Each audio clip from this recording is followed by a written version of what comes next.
2023년 충계 대신방이 은혜 가운데 진행되고 있습니다. 은혜를 사모하며 말씀과 기도를 나눌 때 하나님의 일하심과 또한 그 은혜를 경험하게 되는 줄 믿습니다.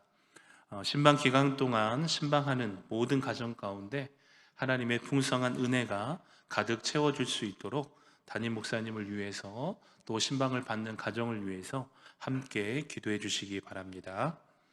오늘은 기도에 관하여 한번 생각해 볼 만한 이야기가 있어서 그 이야기를 나누고 말씀을 시작하고자 합니다. 어떠한 자매가 열심히 작정 기도를 드리고 있었습니다.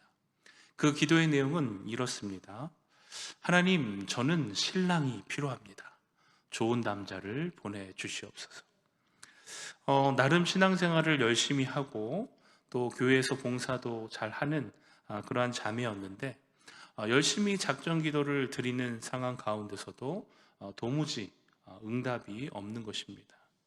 그러던 어느 날 그 자매의 기도하는 것을 본 목사님이 그 자매를 불러 이렇게 말씀하셨다고 합니다. 자매님, 자매님의 기도는 너무나 자기 자신만을 위한 것입니다. 자기 자신만을 위해서 기도하기보다는 부모님이나 또는 이웃들을 위하여 함께 기도하는 것이 성숙하고 또 하나님께서 그 마음에 잘 전달이 되어질 것입니다. 라고 이제 권면을 했다고 합니다. 그래서 그 자매가 그 목사님의 말씀을 듣고서 깊은 깨달음을 얻었습니다. 그리고 그 다음 날부터 기도의 내용이 이렇게 바뀌었다고 합니다. 하나님, 저의 사랑하는 부모님에게는 정말 좋은 사위가 필요합니다. 부디 저희 부모님들을 위해서 근사하고 좋은 사위를 보내주시옵소서. 자, 여러분, 우리에게는 모두 각자 소원하는 기도의 제목이 있습니다. 성경에서도 우리의 필요에 대하여 하나님께 구하고 또한 그 필요를 하나님께서 채워주신다 말씀하고 있습니다. 그러나 한 가지 놓치지 말아야 할 것은 기도는 하나님과 주파수를 맞추는 것입니다. 한나의 기도가 그 대표적인 예이죠. 자녀를 출산하지 못한 한나는 처음 그 기도가 자녀를 구하는 기도로 하나님 앞에 나아가게 됩니다. 그러나 기도하는 가운데 그 한나의 기도 제목이 어떻게 바뀝니까? 하나님, 만약 저에게 아들을 주신다면 그 아들을 하나님께 바치겠습니다. 여러분, 이 기도의 내용이 좀 의아하지 않습니까? 그토록 자녀를 원하던 한나의 기도가 어느 순간 아들을 주시면 하나님께 바치겠다.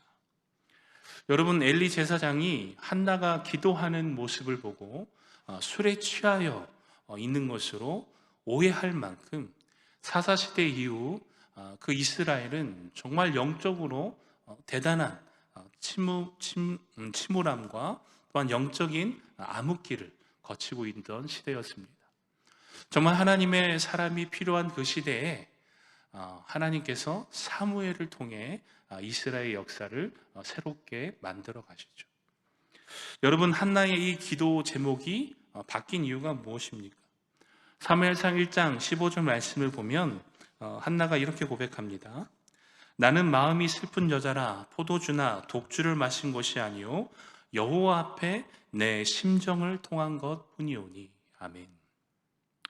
여러분, 하나님과 심정이 통하는 기도, 정말 영적으로 너무나 어두워져서 하나님을 대변하고 하나님을 바로 세우는 그러한 영적 지도자가 없는 그 시대에 한나가 그의 아들을 하나님께 드림으로 해서 그 아들이 사무엘이죠.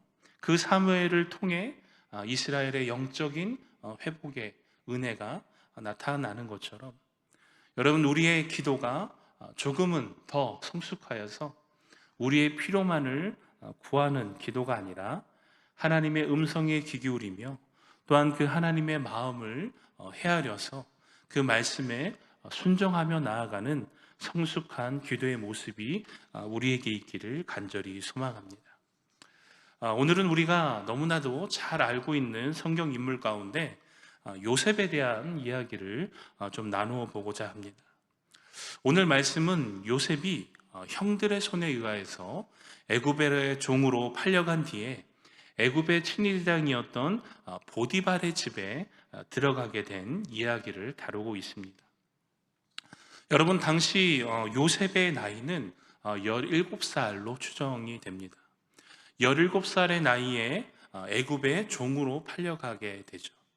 그리고 그가 30세의 나이에 애굽의 총리가 됩니다. 그러므로 연수로 따지고 보면 대략 13년 동안 요셉은 애굽에서 노예로 살아갔고 또한 감옥에서 그가 생활을 하게 됩니다. 여러분, 10년이면 강산이 변한다라는 말이 있습니다. 어떻게 보면 이 13년이라는 세월은 정말 세상 물정을 아무것도 모르는 17세의 그 소년이 충분히 자신에게 닥쳐온 시련과 또한 억울한 삶의 좌절을 통하여서 그 자신의 꿈을 포기시킬 수 있을 만큼 충분한 기간과 시간이 되어지는 그러한 기간입니다. 그러나 요셉은 13년이라는 노예 생활을 견뎌냈고 또한 이겨냈으며 하나님께서 자신에게 보여준 꿈을 끝내 이루게 됩니다. 믿음 위에서 자신의 삶을 세우고 인내함으로 말미암아 결국에는 하나님의 일하심을 경험하게 된 것입니다. 여러분, 요셉의 인생에 있어서 그의 삶을 바꿔놓은 가장 중요한 사건을 뽑으라고 한다면 저는 두 가지를 뽑을 것 같습니다. 첫 번째는 무엇이냐면 바로 요셉이 하나님이 주신 꿈을 꾸게 된 사건입니다. 창세기 37장 말씀을 보면 요셉이 어느 날 꿈을 꾸게 됩니다. 먼저는 형들의 곡식단이 요셉의 곡식단을 향해 절을 하는 꿈이었습니다. 이 꿈을 형들에게 이야기를 할 때 형들이 화를 내죠. 네가 우리의 왕이 된다는 말이냐? 그러면서 그 꿈에 대하여서 비판하고 시기하고 요셉에게 면박을 줍니다. 그 다음 또 두 번째 꿈을 꾸죠. 해와 달과 11별들이 자신에게 절하는 꿈을 꾸었습니다. 그리고 그 꿈을 이야기를 할 때 또 역시 형들에게 모진 구박과 핍박을 받았습니다. 그러나 아브라함은 그것을 기억하고 있었죠. 자신의 마음에. 여러분, 이 요셉이 왕이 되는 꿈 누가 주신 것입니까? 하나님이 요셉에게 주신 것입니다. 요셉이 어느 날 갑자기 나는 왕이 될 거야. 나는 이제부터 여러분 그 혹시 예전에 영화를 보셨나요? 왕이 될 상의로인가? 왕이 될 상의로다. 막 그러면서 그 이정재가 막 등장할 때 관상이라고 하는 영화였던 것 같은데요. 여러분, 그 요셉이 어느 날 갑자기 나는 왕이 될 사람이야 라고 하면서 그 꿈을 품고 꾼 것이 아닙니다. 하나님께서 요셉에게 꿈을 꾸게 하셨고 그에게 앞으로 내가 이러이러한 인물이 될 것이다 라고 하는 그러한 놀라운 꿈을 심어주시죠. 인생의 전환점이 될 수 있는 계기를 마련해 주시게 됩니다. 여러분, 그렇다면 그 요셉의 마음이 어떻겠습니까? 하나님이 주신 그 꿈으로 인하여서 굉장히 들떠있는 상태이고 또한 그 비전을 발견함으로 인하여서 자신의 삶을 이제 어떻게 세워가고 또 어떠한 삶을 살아갈 것인가 수많은 그러한 계획과 꿈들 가운데 설레임으로 있었을 것입니다. 여러분, 이것이 이제 요셉에게 있었던 중요한 첫 번째 사건이죠.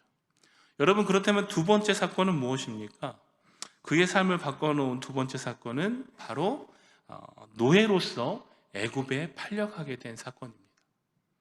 여러분, 한창 들떠있는 상태죠. 정말 하나님이 나를 통해서 이러한 일을 행하실까?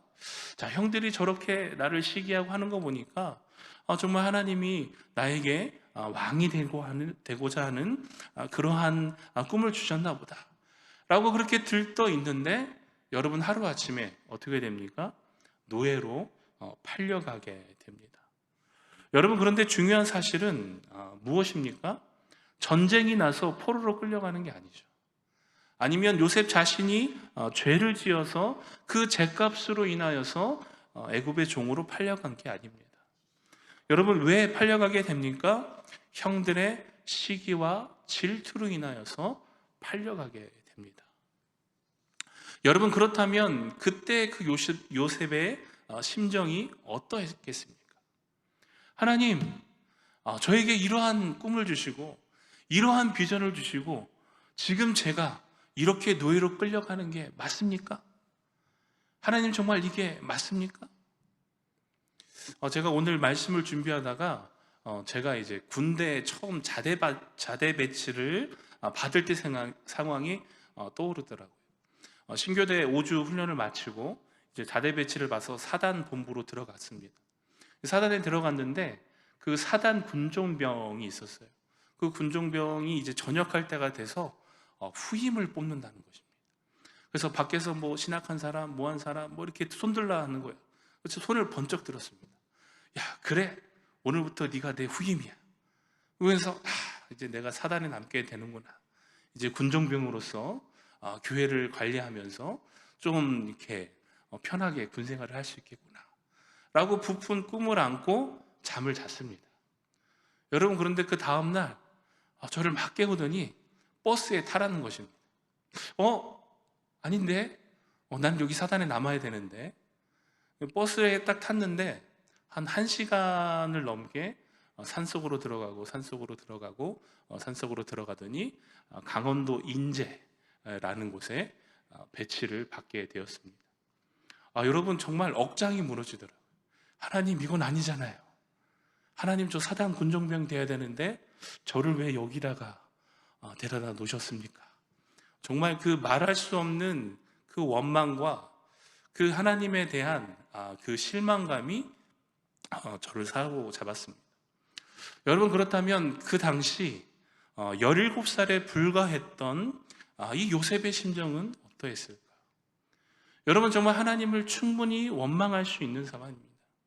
하나님, 저에게 이러한 꿈을 주시고 왜 지금 제 눈앞에 펼쳐져 있는 상황은 애굽의 종으로 팔려가는 상황이 되었습니까? 충분히 원망하고 따질 수 있는 것이죠. 여러분, 우리가 신앙생활을 하다 보면 가끔 하나님께서 우리가 이해할 수 없는 고난을 허락하실 때가 있습니다. 여러분, 먼저 우리가 오해하지 말아야 할 것은 하나님은 우리를 시험하시거나 우리를 넘어뜨리려고 하시는 분이 아닙니다. 사단이 그것을 행하고 하나님께서는 그것을 허락하실 뿐이죠. 여러분, 우리가 잘 알고 있는 욥의 경우를 떠올리시기 바랍니다. 욥은 성경에서 평가하기를 온전하고 정직하며 하나님을 경외하고 악에서 떠난 사람이다 라고 평가를 합니다.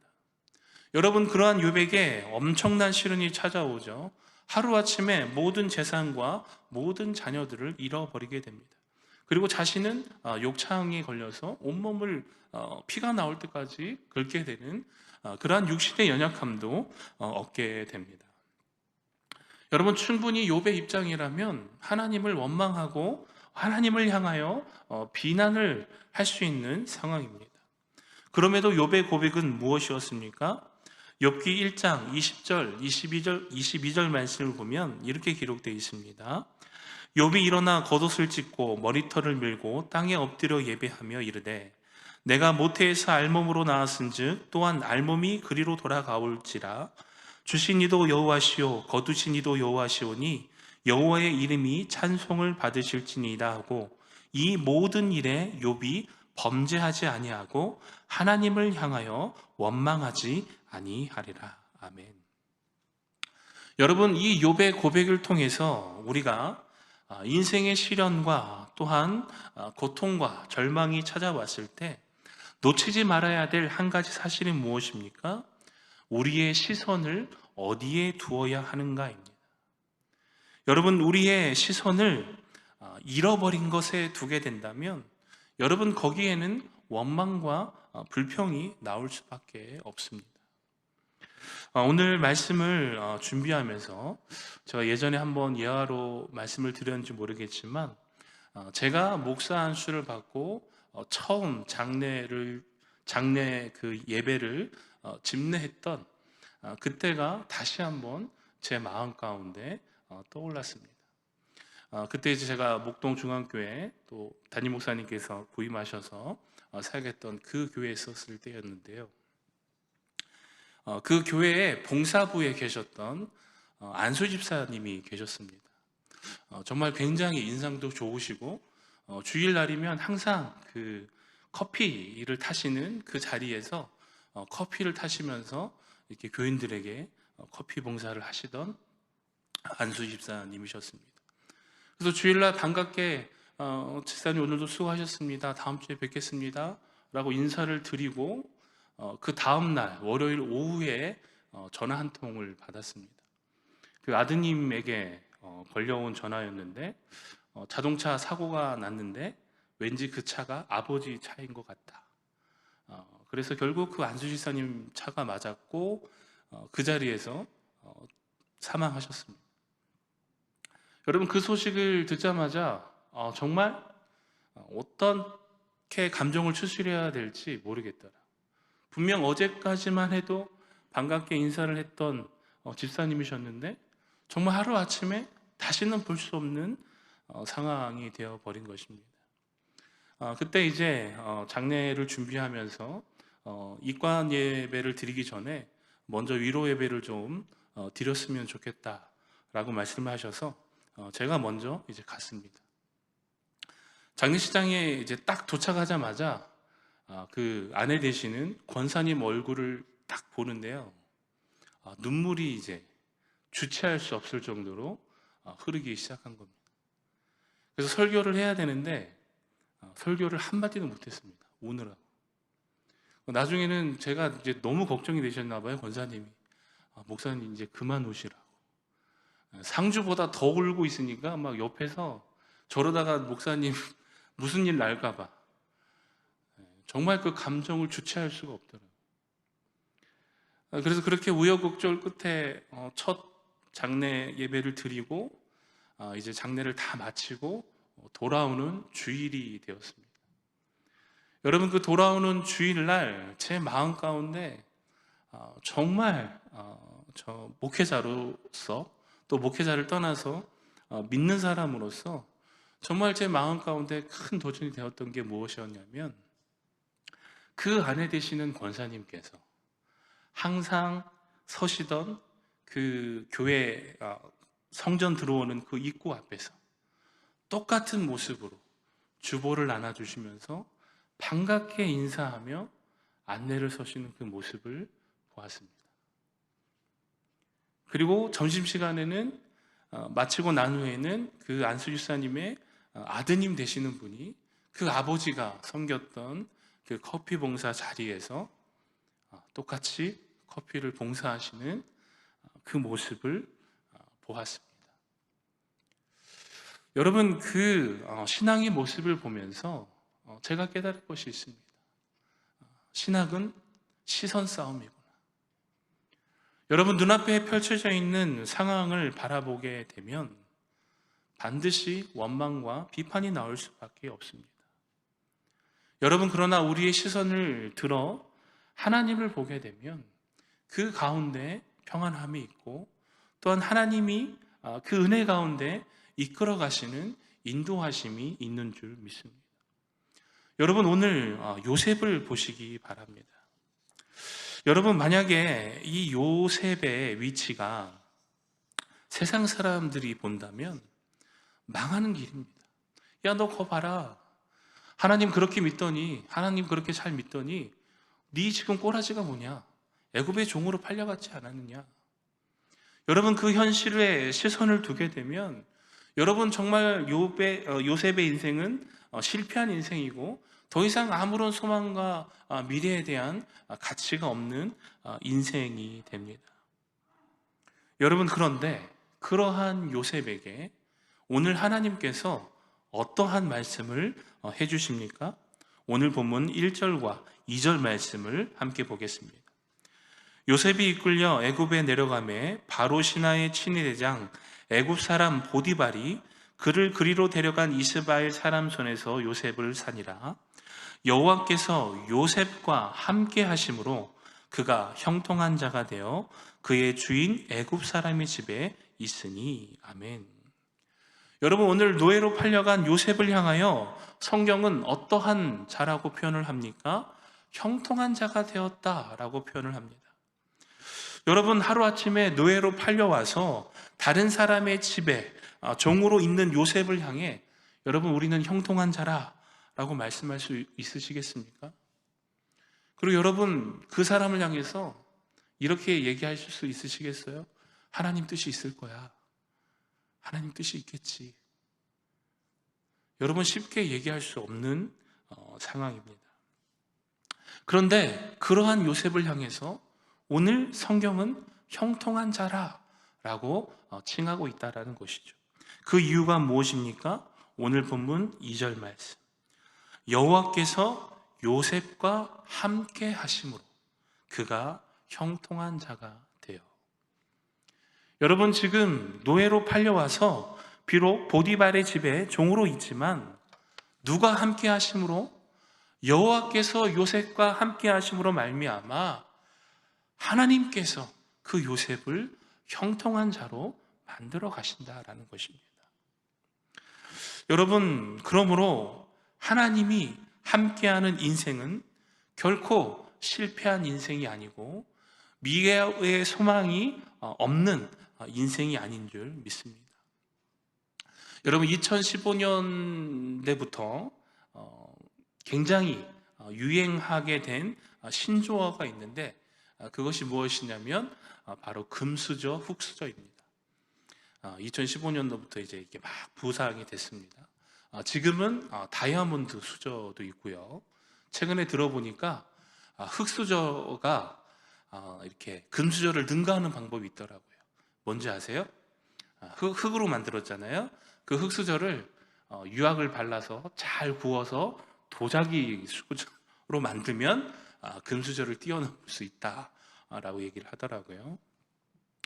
여러분, 내가 금수저를 물고 태어났기 때문에 내가 갖고 있는 지식, 권위, 세상의 자랑, 그것이 나를 형통한 자로 만든다라는 것이 아닙니다. 그와 반대로 내가 가진 것이 없기 때문에 나는 가진 것이 하나님뿐이야, 이런 어떠한 패배의식에서 우리가 단순히 정신승리를 하는 것이 아닙니다. 여러분, 하나님께서 함께하는 자가 형통한 자라는 사실을 기억하시기를 바랍니다. 여러분, 어느 순간 교회 안에 너무나도 많은 세상의 가치관과 생각들이 들어왔습니다. 여러분, 그래서 드는 생각이 무엇인지 아세요? 내가 좋은 집에 살지 않으면, 내가 좋은 차를 끌지 않으면, 내가 남들보다 조금이라도 잘 벌거나 잘 살거나 자랑할 게 없으면 내가 하나님께 복을 받지 못한 거라고 생각해요. 하나님, 저 사람은 저렇게 잘 나가는데 저는 왜 이 모양 이 꼴입니까? 하나님, 저 사랑하지 않으세요? 하나님, 저는 복을 못 받은 사람입니까? 여러분, 그것도 그와 반대로 정말 하나님께서 축복하셔서 많은 어떠한 남들보다 더 많은 것을 누리고 살아가시는 분들이 또 교회 안에서 자신의 의를 막 드러내세요. 마치 그 모든 것이 자기가 이루어낸 것 마냥. 여러분, 너무나도 안타깝지 않습니까? 양극이 다 안타까운 상황입니다. 여러분, 내가 처해 있는 상황, 내가 가지고 있는 어떠한 세상의 것, 또 내가 자랑하고 내가 내세울 수 있는 그것으로 말미암아 내가 세상에서 형통한 자다라고 평가받는 것이 아니라 오직 믿는 자에게 있어서 하나님과 함께하는 것, 하나님이 나와 함께하여 주시는 그 인생이 형통한 자의 인생인 줄 믿습니다. 여러분, 그래서 그러한 사람에게 나타나는 특징이 있습니다. 오늘 본문 3절 말씀을 보겠습니다. 그의 주인이 여호와께서 그와 함께 하심을 보며 또 여호와께서 그의 범사에 형통하게 하심을 보았더라. 아멘. 여러분, 보디발이 요셉을 통하여서 누구를 보게 됩니까? 하나님을 보게 됩니다. 아, 정말 하나님 살아 계시는구나. 야, 너를 보니까 정말 하나님이 살아 계신 것 같아. 야, 정말 너를 보니까 나도 교회 나가고 싶어. 여러분, 세상 사람들은 우리를 통해서 하나님을 보고 예수님을 보고 교회를 보게 됩니다. 제가 요즘에도 공중 화장실을 가면 읽을 때마다 제 마음 가운데 참 은혜가 되는 문구가 있습니다. 아름다운 사람은 머문 자리도 아름답습니다. 여러분, 어느 순간부터 그리스도인이 머문 자리에 그리스도인의 모습이 나타나고 있지 않습니다. 여러분, 어느 순간부터 그리스도인이라는 그 이름 자체가 세상 사람들에게 부끄러움이 되고 세상 사람들 앞에서 피하게 되는 그러한 현상이 나타나고 있습니다. 여러분, 그렇지 않습니다. 그리스도인은 결코 부끄러운 것이 아닙니다. 오늘 저와 여러분이 있는 그 삶의 현장, 그 공동체, 그 가정, 그 직장, 그 회사 가운데 정말 여러분 한 사람 한 사람을 통하여서 하나님의 형통케 하심과 그 하나님의 살아계심과 그 하나님의 일하심이 나타나기를 간절히 소망합니다. 제가 아직 저희 부곡교회에서는 그 성장반이나 제자훈련을 담당하고 있지는 않지만 예전에 이제 사역하면서 성장반과 이제 제자훈련을 진행을 할 때 꼭 그 반원들에게 부탁하는 말씀이 있습니다. 딱 첫 시간 다 모아놓고 스타트할 때 여러분, 제가 잘해드릴게요. 힘들게 안 하겠습니다. 어렵게 안 하겠습니다. 그러니까 교회 안에서 항상 밝은 미소와 함께 여러분의 그 모습을 나타내 주시기를 바랍니다. 여러분, 왠지 아세요? 막 그 교회 왔는데 누가 와서 물어보는 거예요. 지사님, 요새 왜 그래? 뭐 무슨 일 있어? 왜 이렇게 힘들어해? 교회만 오면 얼굴이 어두워. 나 요새 성장만 하잖아. 숙제가 너무 많아. 나 요새 제자반 하잖아. 말씀 암송이 너무 힘들어. 여러분, 그래 버리면 그 모습을 본 다른 분들은 지사님 이번에 성장만 받으시죠? 목사님, 지난번에 그 지사님 보니까 거의 반 죽어가던데 그거 받아도 되는 거냐고 이게 손사래를 치시게 되겠죠. 그래서 그것을 가장 먼저 부탁을 드립니다. 여러분, 이것을 좀 더 확장해 보겠습니다. 여러분, 요셉이 보디발의 집에 노예로 팔려왔습니다. 여러분, 그런데 그의 표정에 하나님을 향한 원망과 나를 노예로 팔은 그 형들에 대한 분노가 가득해서 계속해서 그것을 표출해내고 뭐 일을 시켜도 막 대충하고 뭐 일을 시켜도 짜증스럽게 하면 여러분, 보디발이 그 요셉을 가정총무로 맡겼겠습니까? 결코 그런 일이 없다라는 것입니다.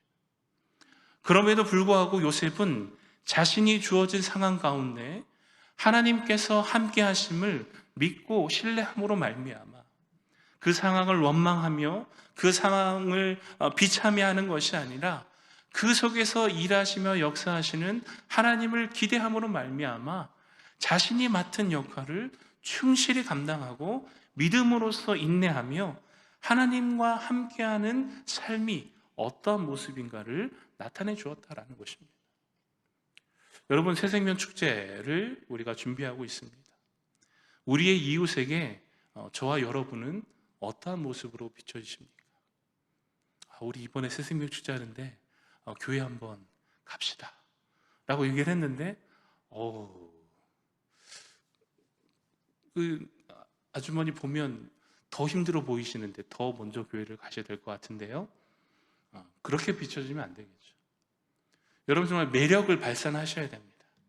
야, 저 사람은 왜 항상 저렇게 기쁘지? 야, 저 사람이 지금 저렇게 웃고 다닐 때가 아닌데?